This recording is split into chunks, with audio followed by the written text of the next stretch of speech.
Harga minyak mentah berjangka Amerika Serikat melambung 12% pada perdagangan Jumat 6 Maret 2026 karena gangguan pasokan minyak global akibat meluasnya perang Amerika Serikat Israel dengan Iran.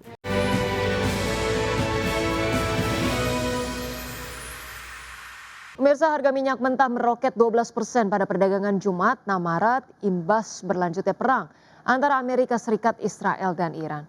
Dalam sepekan terakhir, harga minyak mentah mencatatkan kenaikan mingguan terbesar sejak pandemi COVID-19, di mana minyak WTI melesat 35,63% dan Brent naik 27%.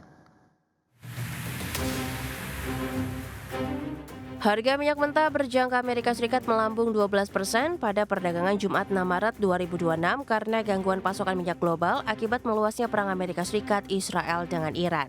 Harga minyak mentah West Texas Intermediate ditutup di level 90,90 US dollar per barrel, naik 12,21%. Sedangkan harga minyak mentah Brent ditutup pada level 92,69 dolar per barrel, naik 8,52%. Dalam satu pekan, harga minyak WTI melejit 35,63% dan Brent naik 27%. Kenaikan mingguan terbesar sejak pandemi COVID-19 pada musim semi 2020.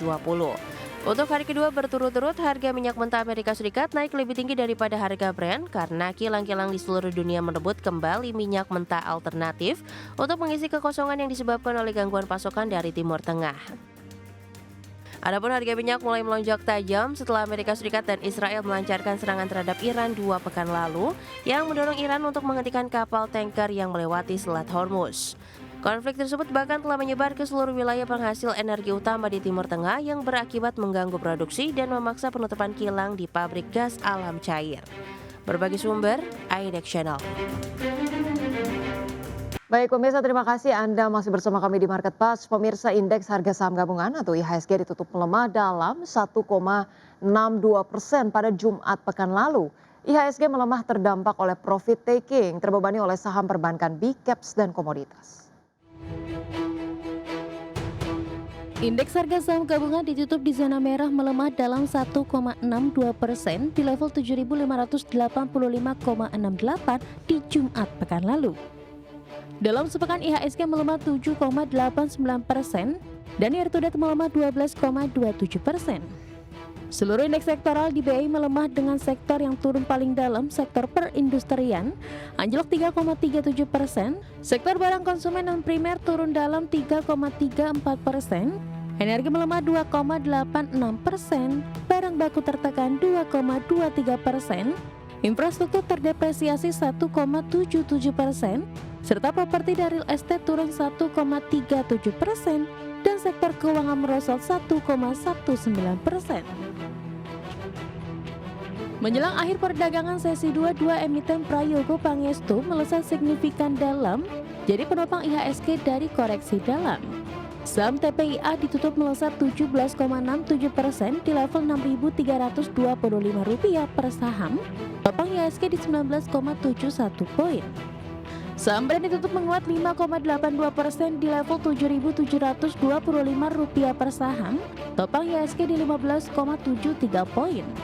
Sementara saham-saham yang menjadi pemberat datang dari saham BMRI ditutup melemah 2,83% di Rp4.980 per saham, beban IHSG di 11,3 poin. Saham BBRI ditutup melemah 2,13% di Rp3.670 per saham dan bebani indeks 11,04 poin. Saham BIA ditutup melemah 4,67% di Rp12.750 per saham, sedangkan IHSG di 10 poin. Saham BRMS ditutup koreksi 6,43% di Rp800 per saham, bebani IHSG 9,74 poin.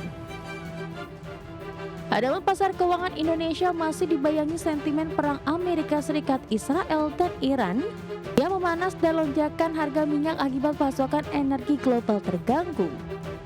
Di Kamis, harga minyak jenis Brent ditutup di 85,41 dolar Amerika per barel, melonjak 4,93% dan menjadi yang tertinggi sejak 1 Juli 2024. Dikutip dari Bloomberg, catatan Morgan Stanley menunjukkan jika tekanan di pasar minyak terus terjadi dan berakibat pada perlambatan pertumbuhan ekonomi dan inflasi tinggi, kemungkinan akan kembali ke kondisi di 2021 hingga 2023.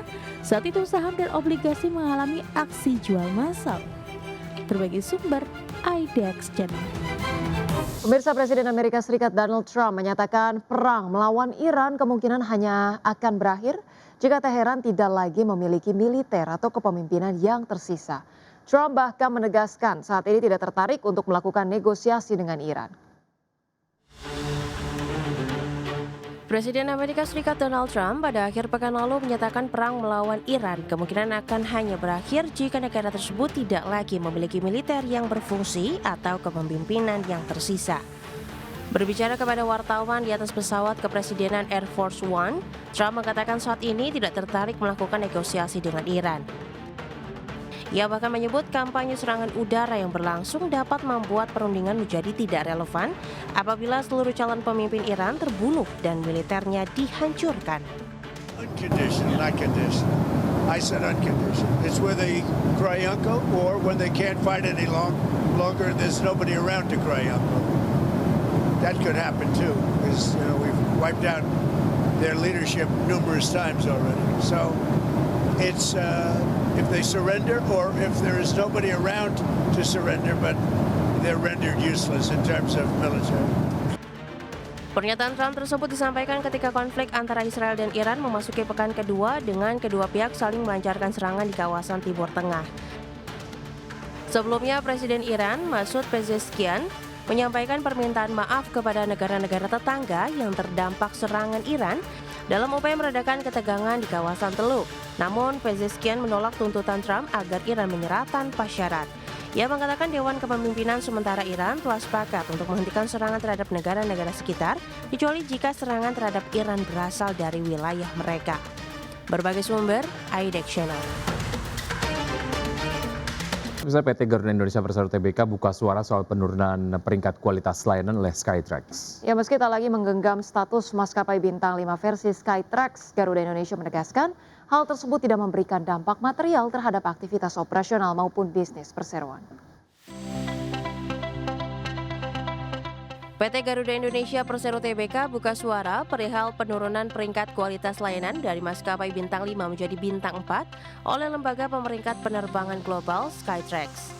Dalam keterbukaan informasi Bursa Efek Indonesia, manajemen Garuda Indonesia mengakui bahwa berdasarkan hasil penilaian Skytrax, standar produk yang disediakan perseroan tidak lagi relevan dengan kriteria maskapai bintang 5.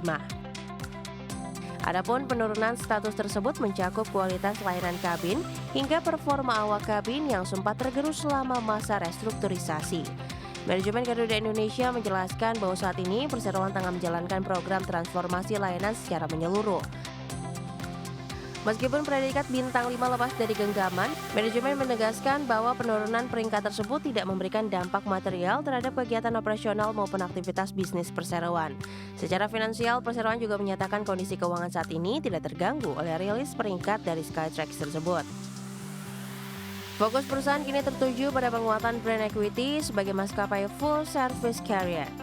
Guna merebut kembali status bintang 5, perseroan tengah mengoptimalisasi berbagai inisiatif pembenahan yang meliputi penyegaran ground service di bandara, renovasi ruang tunggu hingga pengembangan layanan digital. Perseroan juga menargetkan penyempurnaan pada in-flight service dan pengalaman penerbangan secara umum. Berbagi sumber, IDX Channel. Kita ke informasi berikutnya. Entitas bisnis PT Wijaya Karya Tbk yakni PT Wijaya Karya Realty diketahui berencana untuk melepas seluruh kepemilikan sahamnya di PT Hotel Indonesia Group. Ya, Korporat Sekretari Wika Ngatemin menjelaskan bahwa pihaknya saat ini memiliki kepemilikan saham di Hotel Indonesia Group sebesar 49%. Nantinya aksi divestasi itu akan dilaksanakan lewat proses transaksi afiliasi yang dialihkan kepada PT Hotel Indonesia Tour. Adapun nilai jual beli yang telah disepakati antara Waskita Realty dengan Hotel Indonesia Tour sebesar 7,8 miliar rupiah. Apabila transaksi ini rampung dilaksanakan, maka PT Hotel Indonesia Tour atau Injourney Hospitality akan menggenggam penuh kepemilikan saham atas PT Hotel Indonesia Group. Manajemen Wika menjelaskan transaksi tersebut dilaksanakan dalam rangka upaya mengakselerasi industri pariwisata dan perhotelan Indonesia. Selain itu, aksi divestasi juga dilakukan dalam rangka meningkatkan kinerja keuangan Waskita Realty.